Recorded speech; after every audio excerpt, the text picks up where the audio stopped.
Hello ಸ್ನೇಹಿತರೆ, ನನ್ನ ರುಚಿ ಅಭಿರುಚಿ ಚಾನೆಲ್ಗೆ ಸ್ವಾಗತ. ನಾನು ವಾಣಿ. ಇವತ್ತು ನಾನು ಸ್ವೀಟ್ ಕಾರ್ನ್ ಹಾಕಿ ಒಂದು ಪಾಸ್ತಾ ರೆಸಿಪಿ ತೋರಿಸ್ತಾ ಇದ್ದೀನಿ. ಇದು ಮಾಡೋದು ಹೇಗೆ ಅಂತಂದ್ರೆ, ಮೊದಲಿಗೆ ಒಂದು ಕಪ್ಪಷ್ಟು ಪಾಸ್ತಾನ ನಾನು ಬೇಯಕ್ಕೆ ಇಟ್ಕೊಳ್ತಾ ಇದ್ದೀನಿ. 2 ಕಪ್ ನೀರು ಬೇಕಾಗತ್ತೆ. 1 ಕಪ್ ಪಾಸ್ತಾಗೆ 2 ಕಪ್ ನೀರು. ಇದು ಸೂಜಿ ಪಾಸ್ತಾ ಆಗಿರೋದ್ರಿಂದ, ರವೆ ಪಾಸ್ತಾ ಆಗಿರೋದ್ರಿಂದ ಇದನ್ನ ನಾನು ಜಾಸ್ತಿ ಹೊತ್ತು ಹೆಚ್ಚೇನು ಬೇಯಿಸ್ಬೇಕಾಗಿಲ್ಲ. ಮೊದಲಿಗೆ ಅದನ್ನ ಅಂಟಂಟು ಬರ್ದೇ ಇರೋ ರೀತಿಗೆ 1/4 ಸ್ಪೂನ್ ಉಪ್ಪು ಮತ್ತೆ 1 ಸ್ಪೂನ್ ಅಷ್ಟು ಎಣ್ಣೆ ಹಾಕ್ಬೇಕಾಗತ್ತೆ.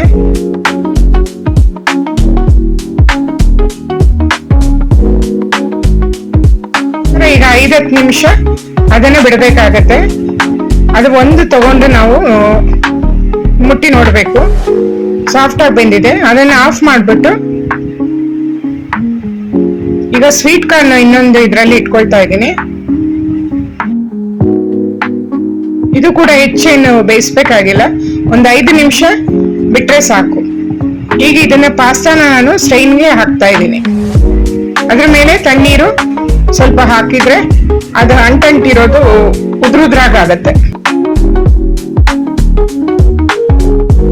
ಮತ್ತೆ ಸ್ವೀಟ್ ಕಾರ್ನ್ಗೆ 1/4 ಟೀ ಸ್ಪೂನ್ ಅಷ್ಟು ಉಪ್ಪು ಹಾಕ್ತಾ ಇದ್ದೀನಿ. ಅದು ಕೂಡ 5 ನಿಮಿಷ ಆಯ್ತು. ಈಗ ಸ್ಟ್ರೈನ್ ಮಾಡ್ತಾ ಇದ್ದೀನಿ. ಇದರಲ್ಲಿ 5-6 ಬೆಳ್ಳುಳ್ಳಿ ಹಾಕೊಂತಾ ಇದ್ದೀನಿ, 1/4 ಇಂಚು ಶುಂಠಿ, 1-2 ಹಸಿ ಮೆಣಸಿನ್ಕಾಯಿ. ಅದು ನನ್ನ ಟೇಸ್ಟ್. ಇದನ್ನ ನಾನು ತರ್ತರಿಯಾಗಿ ರುಬ್ಕೊಳ್ತಾ ಇದ್ದೀನಿ. ಮತ್ತೆ 1 ಈರುಳ್ಳಿ, ಅದನ್ನ ಸಣ್ಣದಾಗಿ ಹೆಚ್ಕೊಳ್ತಾ ಇದ್ದೀನಿ.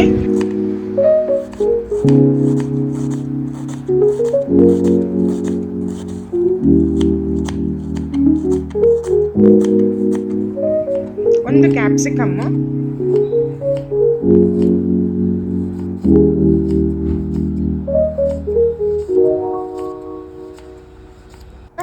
ಮತ್ತೆ ಸ್ಟವ್ ಹತ್ತಿಸ್ತಾ ಇದ್ದೀನಿ. ಅದರಲ್ಲಿ ಒಂದು ಕಡಾಯಿ, ಅದಕ್ಕೆ 3-4 ಸ್ಪೂನ್ ಅಷ್ಟು ಎಣ್ಣೆ. ಮೊದಲಿಗೆ ಜೀರಿಗೆ,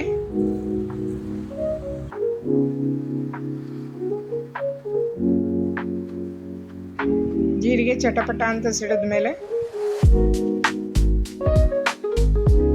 ಆ ಶುಂಠಿ, ಬೆಳ್ಳುಳ್ಳಿ, ಹಸಿಮೆಣಸಿನಕಾಯಿ ಪೇಸ್ಟ್ ಇತ್ತಲ್ಲ ಅದನ್ನ ಹಾಕೊಳ್ತಾ ಇದ್ದೀನಿ. ಸ್ವಲ್ಪ ಎಲ್ಲ ಹಸಿ ವಾಸನೆ ಹೋಗೋವರೆಗೆ ಹುರಿಬೇಕಾಗತ್ತೆ. ಯಾವಾಗಲೂ ಅಡುಗೆನಲ್ಲಿ ಆ ಥರ ಮಾಡ್ಕೊಬಾರ್ದು.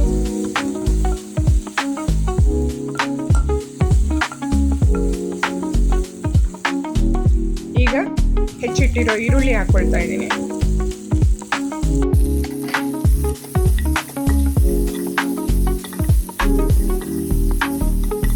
ಅದು ಕೂಡ ಕೆಂಪು ಬಣ್ಣ ಬರೋವರೆಗೆ ಹುರಿಬೇಕಾಗತ್ತೆ.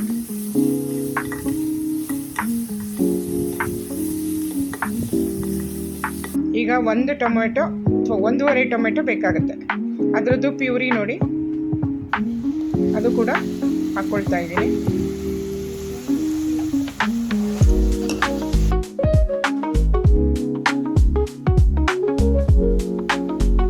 ಸ್ವಲ್ಪ ನೀರು ಕನ್ಸಿಸ್ಟೆನ್ಸಿ ನೋಡಿಕೊಂಡು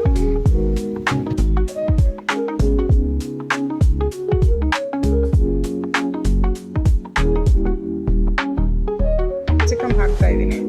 ಕ್ಯಾಪ್ಸಿಕಮ್ ಎಣ್ಣೆಲಿ ಕರೆದ್ರೂ ಚೆನ್ನಾಗಿರುತ್ತೆ, ಎಣ್ಣೆಲಿ ಹುರಿದು ಬಿಟ್ಟು ಹಾಕಿದ್ರು, ಆಮೇಲೆ ಹಾಕಿದ್ರು ಏನಿಲ್ಲ, ಏನೂ ತೊಂದರೆ ಇಲ್ಲ, ಎರಡೂ ಚೆನ್ನಾಗಿರುತ್ತೆ. ಮತ್ತೆ ಬೇಯಿಸಿಟ್ಕೊಂಡಿರೋ ಸ್ವೀಟ್ ಕಾರ್ನ್ ಹಾಕ್ತಾ ಇದ್ದೀನಿ. ಮತ್ತೆ 1 ಚಮಚದಷ್ಟು ಅಚ್ಚ ಖಾರದ ಪುಡಿ, ಮತ್ತೆ ಧನಿಯಾ 1/4 ಸ್ಪೂನ್ ಅಷ್ಟು.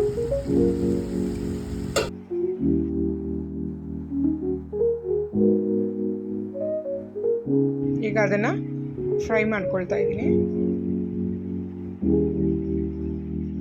ಈಗ 1 ಸ್ಪೂನ್ ಅಷ್ಟು ಉಪ್ಪು, ನಿಮ್ಮ ರುಚಿಗೆ ನೋಡಿಕೊಂಡು ಉಪ್ಪು ಹಾಕೊಳ್ಳಿ. 1 ಸ್ಪೂನ್ ಅಷ್ಟು ಅಥವಾ 1.5 ಸ್ಪೂನ್ ಅಷ್ಟು ಸೋಯಾ ಸಾಸ್.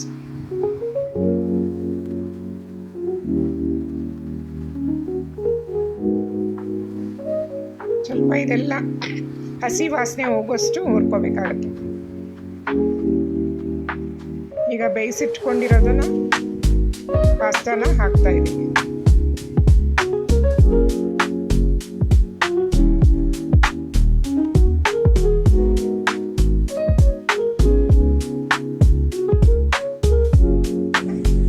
ಇದಕ್ಕೆ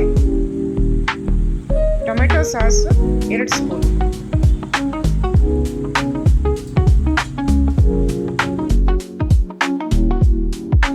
ಈಗ ಪಾಸ್ತಾ ರೆಡಿ ಆಗ್ತಾ ಬರ್ತಿದೆ. ಹಾಗೆ ವಾಸನೆ ಕೂಡ ಘಮ ಘಮ ಅಂತ ಬರ್ತಾ ಇದೆ. ಮೇಲೆ ಅಲಂಕಾರಕ್ಕೆ ಕೊತ್ತಂಬರಿ ಸೊಪ್ಪು,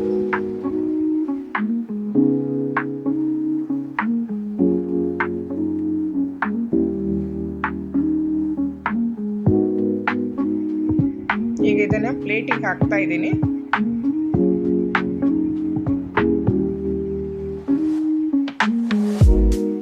ಈಗ ಇದು ಟೊಮೆಟೊ ಸಾಸ್ ಜೊತೆ ಸವಿಯೋದಕ್ಕೆ ರೆಡಿ ಇದೆ.